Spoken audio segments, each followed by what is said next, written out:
Joe Biden is likely to name Neera Tanden as the head of the Office of Management and Budget, which is terrifying if you know anything about Neera Tanden and how hostile she is toward progressives and any member, left member of the Democratic Party. Now, one of the things that we should really be looking out for is her views on austerity. And back in 2010, when the Obama administration certainly was open to cutting funding to entitlement programs, Neera Tanden was part of that push to do so. So Neera Tanden is the president of the Center for American Progress. It is a think tank. And one thing that everyone needs to be abundantly clear on is that most think tanks, and I know I'm speaking generally here, but I think that you'll find out that I'm telling the truth, and there's evidence to this if you look at funding. Most think tanks serve as laundromats in order to launder political corruption. They're very much part and parcel of the legalized bribery system that we have set up in the United States. And that's certainly true when it comes to Neera Tanden's views on foreign policy and on austerity. So let's start off with Social Security and austerity. Biden, who has repeatedly pushed for Social Security cuts throughout his career, announced his selection of Center for American Progress President Neera Tanden as his choice to run the powerful White House Office of Management and Budget. A longtime aide to Hillary Clinton, Tanden touted her think tank's 2010 proposal to reduce Social Security benefits in 2012 as Biden was pushing for such cuts in the Obama administration. In fact, Neera Tanden felt pretty comfortable going on C-SPAN to explain why she thinks this is a great idea, cutting funding to Social Security. Watch. There's a viewer here who wants you to take us deeper into entitlements by Twitter. Ms. Tanden, do you know what the president means when he says entitlements are on the table? Any specifics and anything you would endorse? Yeah, I mean, so there are a range of entitlements that, I think when we're talking about entitlements, we're talking about Medicare, Social Security, Medicaid. These are programs that people receive support because of the status that they have. So when after 65, you get funding from Social Security and Medicare. Actually, it's getting older for Social Security, but the president has $300 billion in his budget in cuts in Medicare. That comes on top of cuts in Medicare from the Affordable Care Act. So he has put specific cuts in the budget already in Medicare, and they had savings in Medicaid in the past. I think the question really is, if we're gonna have a deal to address long-term deficit reduction, we need to put both entitlements on the table as well as taxes. It's unfair to ask only middle-class Americans to bear the burden of our deficits. Middle-class Americans actually didn't create the deficits. So I think the challenge is that we should have entitlements on the savings, on the entitlements, and the Center for American Progress has put forward ideas on proposals to reform the beneficiary structure of Social Security. Some of our progressive allies aren't as excited about that as we are, but we've put those ideas on the table. But we think that those are legitimate ideas that need to be put part of a proposal where everyone's at the table. So again, let me just remind everyone, this is back in 2010 when there is this incoming, or at this point they're already in, Republican Congress, and they're very much pretending to be concerned about deficits, and so they're putting themselves in this position of allegedly being deficit hawks. I think it's abundantly clear now that they've never been deficit hawks. They have no problem with overspending, especially during Republican administrations. Look at how much spending is happening under the Trump administration, in addition to tax cuts. And so what Neera Tanden was saying there was, no, we should raise taxes, sure, but really we need to also consider cutting funding to these entitlements like Social Security. And Cenk, if I may, I just want to quickly explain how the Center for American Progress proposed to do that. This is according to the Daily Poster, David Sirota's publication, and Walter Bragman writes, the following. Tanden's Social Security push followed the 2010 midterms.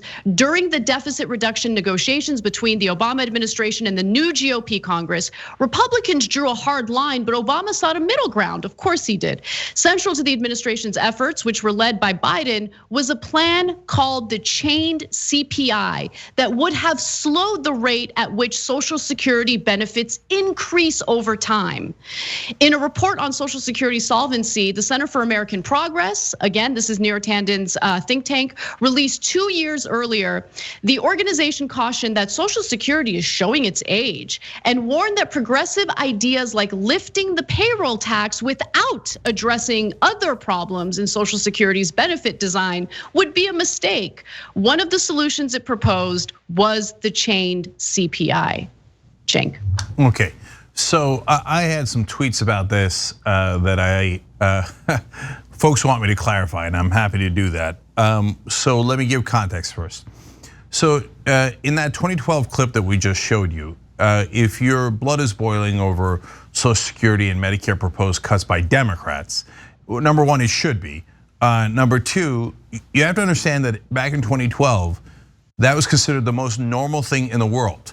And that is why we had a progressive rebellion in the first place, because we're sick of it. But at the time, the mainstream media would tell you, oh no, cutting Social Security on behalf of Republicans is a great idea, a wonderful, wonderful idea by Democrats. So Neera Tanden didn't think she was saying anything controversial there. So now, does it make it right? No, I just explained to you, that's why we started the rebellion in the first place, because we're sick of these corporate Democrats. So that gets to point number two. I proposed something else on Twitter that I would want to mention here as well. That the Biden team should, and Democrats overall, should say to the Republicans, we're not going to have any conversation about cutting any social programs until we reverse every penny of the Trump tax cuts for the rich and for corporations, right? Every penny, right? And so people on Twitter, people that are on the left on Twitter, some of them got mad at that. They're like, what do you mean cutting social programs? If we do that, we should never cut social programs. I agree with you, brother. But here's what a lot of folks are not getting. It includes establishment Democrats, it includes apparently people on the left, and most especially the media. We have giant, enormous, nuclear-sized disagreements within the Democratic Party. So there's no way in the world Joe Biden is going to reverse Trump's tax cuts. Some people are saying, oh, reverse Trump and Bush's tax cuts. Joe Biden is the guy who made the Bush tax cuts permanent. That was a deal with Mitch McConnell where the rich got to keep 82% of the tax cuts forever and ever and ever. Biden himself specifically did that deal. Michael Bennett wrote a whole book about that deal. That was Biden who gave away the farm to make the Bush tax cuts permanent. He's not gonna undo his own work. That's fantasy land, it's never gonna happen. And in terms of the Trump tax cuts for corporations, people like Biden say, oh, no, we gotta bring some of that back. It used to be 35%. The idea was we're gonna lower it to 21, which is already outrageous, but we're gonna take away the loopholes. Well, they didn't take away any of the loopholes. They lowered it to 21, now Biden and a lot of Democrats are like, maybe we raise it back up to 25 or 30. No, raise it to 35 where it was. But Biden will do none of that. And meanwhile, the left thinks, oh, okay, we got Che Guevara in here and he's gonna undo all the Trump and Bush tax cuts. Well, prepare to be massively, massively disappointed. And so will the Biden administration likely propose cutting social programs before they undo most of the tax cuts, let alone all of the tax cuts? Definitely. It would be shocking if they didn't. So now comes Neera Tanden into this equation. The OMB is very, very important. Wait, Cenk. Yeah. Before you jump in, sorry to interrupt you, but like I have to respond to some of it. I think that your characterization of what the left wants is a mischaracterization. I think that you're going to an extreme and simply, by the way, putting that on the table, like I'm surprised that that's a negotiation you would be interested in, right? Simply rolling back the Trump era tax cuts and agreeing to cut these programs puts us in a far worse position than we were in. I'm not agreeing to cut those programs, Anna. No, please. Like I guess I'm not doing a good job of communicating here. Ironic. Okay, I don't want to cut those programs. We should definitely not cut those programs. The reason I point that out in a rhetorical way is so that the very slow people in the mainstream media go, oh, well, okay, that's a request that seems to be at least halfway of the road. And if Biden team can't even come halfway down the road, then the Biden team is being unreasonable. If you just go in there and say, I want all the Bush and Trump tax cuts reversed, the media is gonna go, oh no, these guys are crazy, we're done with them. Okay, so how much Social Security and Medicare do you wanna cut? Because it's perfectly reasonable to cut that. I'm trying to break through to the media that is constantly framing things wrong. So when the left goes, no, okay, we're gonna ask for the moon in the sky. Okay, but guys, are we gonna actually try to get something done? Are we gonna try to make sure that Biden at least tries to roll back some of those tax cuts? Because if you don't create realistic pressure, you'll get zero results, zero. And if you say, hey, I don't care about results, it's unrealistic anyway, let's just go nuclear on day one. Okay, it's actually not an unreasonable strategy given my sense of what the Biden team will do. But what I want to do is first, let them take the first shots. Okay, then we could respond. But if you say, no, I don't care about the media, I don't care about anything, but we lost in 2020 because we didn't care about the media. We thought, oh, we don't need the media. Well, it turns out the media came in and lied on behalf of moderate Democrats, so they won. So we've got to fight in a way that makes any degree of sense. So that gets to my tweet. So when Neera was appointed here, and I don't know her personally, we've just yelled at each other on Twitter in the past. You guys interviewed her for a split second. I forget if I ever interviewed her. Anyway, Neera Tanden, as I wrote, has been waiting for this appointment for 4 unending years now. My point there is she was so desperate to get an appointment with the Hillary Clinton administration and did everything she could to help them in the 2016 primaries. So now she must be elated. I got into the Biden team anyway. Then I say all of her hard work inside the establishment paid off, and now she's in a power position to help direct the world's largest resources. Now we're going to find out who she is, and so is she, rooting for her. Now, when I said rooting for her, people lost their minds. They're like, oh my God, you love Neera Tanden, I knew it, you're a sellout shill. No. Okay, let me try to stay patient, okay? Guys,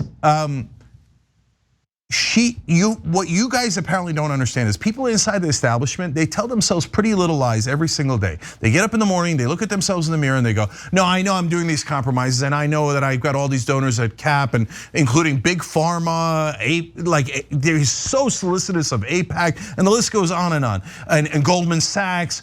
But I'm doing that also I can get power, and when I get power, that's when I'm gonna do the right things and it's all gonna pay off. I know those guys, I know them like the back of my hand. That's what they believe in their very, very core. So what I'm doing is I'm challenging her. Okay, now you have the power. Are you actually gonna do anything good? Or are you gonna continue supporting Goldman Sachs and AIPAC and all these guys and Big Pharma? And then if you do continue supporting that, then stop telling yourself pretty little lies. It just means you've always worked for corporate America and you did it for status and privilege, and it's super sad. Thanks for watching The Young Turks, really appreciate it. Another way to show support is through YouTube memberships. You'll get to interact with us more. There's live chat emojis, badges. You've got emojis of me, Anna, John, JR, so those are super fun. But you also get playback of our exclusive member-only shows and specials right after they air. So all of that, all you gotta do is click that join button right underneath the video. Thank you.